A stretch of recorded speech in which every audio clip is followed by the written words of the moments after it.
এটা ককা আজি গাঞ্জা খাই আছে, আপোনালোকে দেখি আছে। এই যে কেনেকৈ টানে দেখ, গাঞ্জা খাই আছে। গাঞ্জা নাখালে বোলে তাৰ মন শান্তি নহয়, ভাত পেটে নুঢুকে আৰু ভাত বোলে পেট নোসোমায়। হা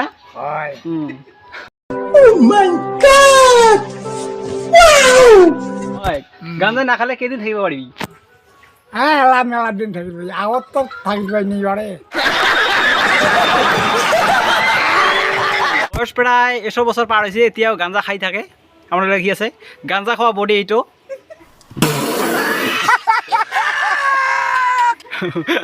এই গাঞ্জা খাই আছে। আপোনালোকে হয়তো গাঞ্জা খালে প্ৰায় 200-100 বছৰমান বাচিব পাৰিব।